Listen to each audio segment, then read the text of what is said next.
આ છે credit card જે હોય છે લગભગ બધાની પાસે, પણ હજુ પણ લોકો કન્ફ્યુઝ છે એના ઘણા બધા ટર્મ્સથી. જો તમારી પાસે ક્યારે બી ક્રેડિટ કાર્ડની સ્ટેટમેન્ટ આવશે ને તો એમાં મિનિમમ ડ્યુ લખેલું હશે અને ટોટલ અમાઉન્ટ લખેલું હશે.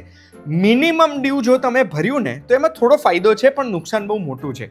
ફાયદો એ છે કે જો અગર આપણે ખાલી મિનિમમ ડ્યુ ભરી દઈશું ને તો ક્રેડિટ કાર્ડની કંપની આપણને નોન પરફોર્મિંગ અસેટ તરીકે સિબિલમાં કે પછી ક્રેડિટ રેટિંગ વાળી કંપનીમાં રિપોર્ટ નહીં કરે. એનો મતલબ એ છે કે આપણે અગર ખાલી મિનિમમ ડ્યુ ભરીશું ને તો આપણું રિપોર્ટિંગ નહીં થાય, આપણો ક્રેડિટ સ્કોર ખરાબ નહીં થાય. પણ મિનિમમ ડ્યુ અને ટોટલ ડ્યુની જે વચ્ચેનો જે અંતર છે ને એ રકમ ઉપર આપણને અગર નસીબ સારું હશે તો વર્ષે 36% એટલે મહિનાના 3% વ્યાજ લાગશે અને મેક્સિમમ કંપનીઓ તો 4 થી 4.5% વ્યાજ દર મહિને એટલે 48 થી 50% વાર્ષિક વ્યાજ લેશે અગર તમે ખાલી મિનિમમ ડ્યુ ભરશો તો. તમારા ઘરમાં કોઈ પણ ક્રેડિટ કાર્ડ વાપરે છે, આ વિડીયો એમના માટે છે કે ખાલી મિનિમમ ડ્યુ ભરવાથી આપણે બચી નથી જતા અને ક્રેડિટ કાર્ડના વ્યાજના ચકેડામાં જો એક વખત ફસાયા ને તો બોસ નીકળતા બહુ જ વાર લાગી જશે. આવા વિડીયોઝ જોવા ગમે છે તો ફોલો બટન દબાવી દેજો.